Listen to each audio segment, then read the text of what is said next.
Hello, world and universe. Welcome to the Trevor Donald Experience. Manifest your truth. And if you're new to the channel, please hit that like and subscribe button. And for all my continued followers, I want to say thank you. And this is an opinion-based video channel where I try to open your eyes and ears up to some of the travails and tribulations that take place throughout our cities, our states, our country, and sometimes around the world. And this particular story and video today has a little bit and everything to deal with workplace violence, workplace harassment, workplace gossiping, bothering someone and not knowing what levels of stress and anxiety that one is going through, whether it's in their personal life, away from the job, and of course, mental illness. My mantra is leave people the F alone. Just do your job, go to work, and go home. Stay away from gossiping, harassing, teasing, any of that stuff, even if you are 40, 50, 60 years old, because you never know what that person is going through or what they are thinking, what their level of stability is mentally, and how they can take and digest possible harassment, which could lead to violence. And that's what took place in this story. And it is a very shocking cautionary tale straight out of Detroit. What this man did to these two women, one in her 50s and one in her 60s. Disgruntled employee douses women in gasoline and sets them on fire outside Detroit workplace.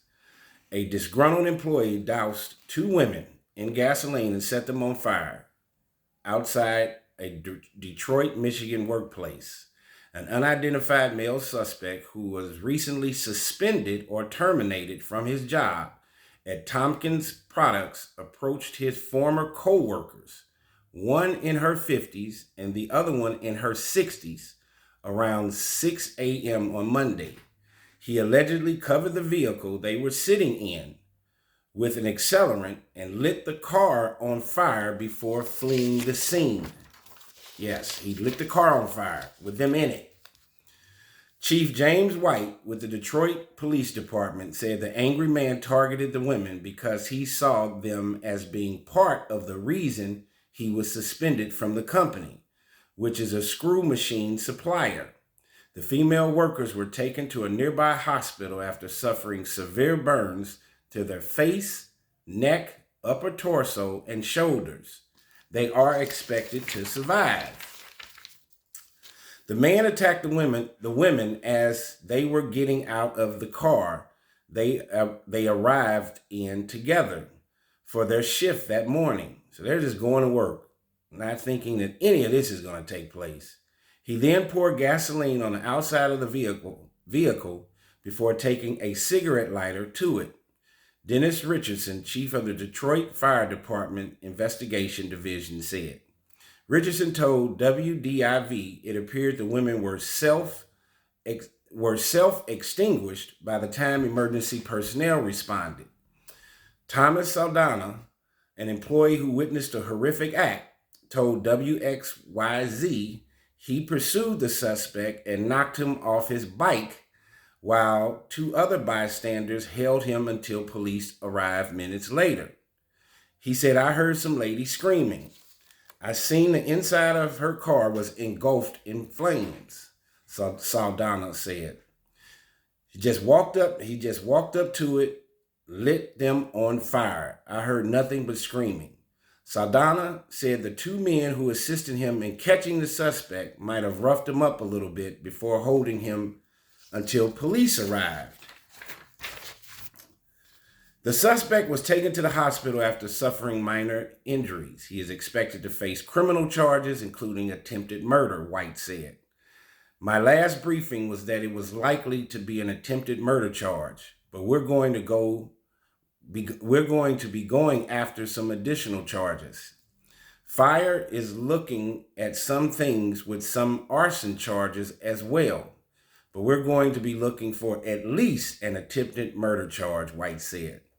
The sheriff added that the suspect didn't appear intoxicated at the time of the incident, but has very violent priors. So he had a violent past history that these two women probably did not know anything about. We've had police contact with him in the past and for very violent acts.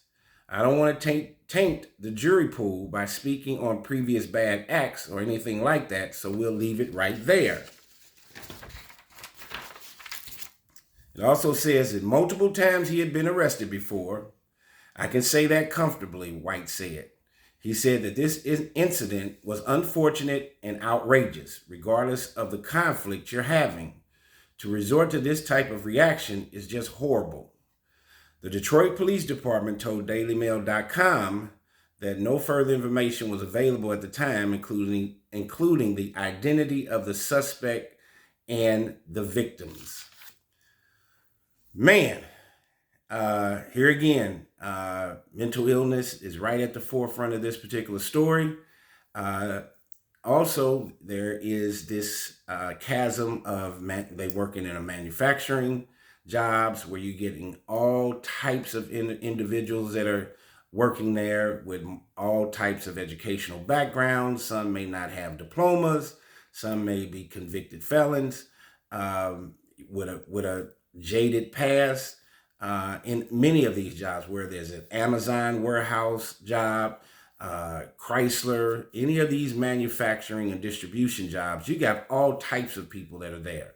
And that makes it very, very a situation where you have to be very careful on who and how you deal with your fellow employees. I don't know what the 50-year-old woman and the 60-year-old woman supposedly had done, but we all know this as human beings that people gossip a lot.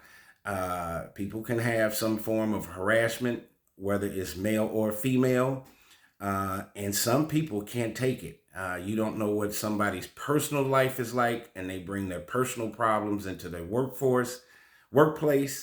I'm not making a justification for this man trying to setting these two women on fire, but I will say there's accountability on both parts.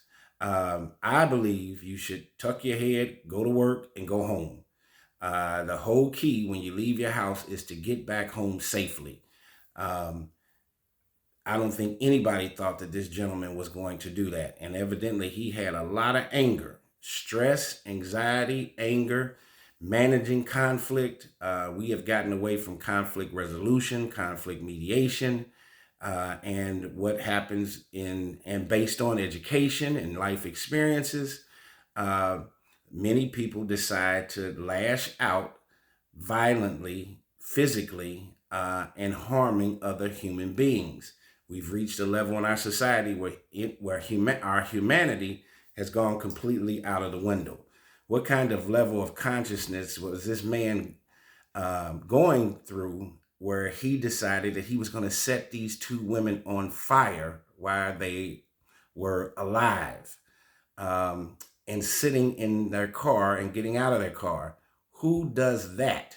I'm sure he had a mother. I'm sure he had sisters. He probably even had daughters. And for you to sit there and for him to look at these two women with such outrage to where he wanted to set them on fire on a public parking lot of the job tells you that undiagnosed and untreated mental illness is a real thing. We have we have reached a point in our society where it used to be about reach one, teach one. Now it's just leave folks alone.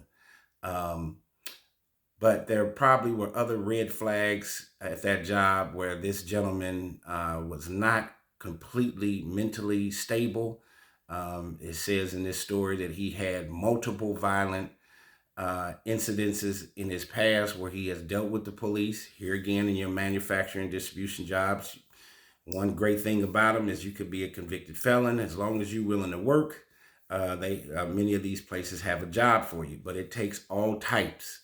Whether it's, like I said, at Amazon and the warehouses there, just using that as an example, but any of these companies that has manufacturing and distribution, it takes all types. But this situation is very sad to where this gentleman decided that he was going to set these two women on fire. That was a lesson he was going to teach them because he was upset that he got suspended and or terminated. That's not the choice to make. He should spend a lot of time in prison thinking about making that decision. And what do you think about the PTSD and the trauma that these two women went through, one in their 50s and one in their 60s? They did not expect to go to work and to be assaulted in that manner.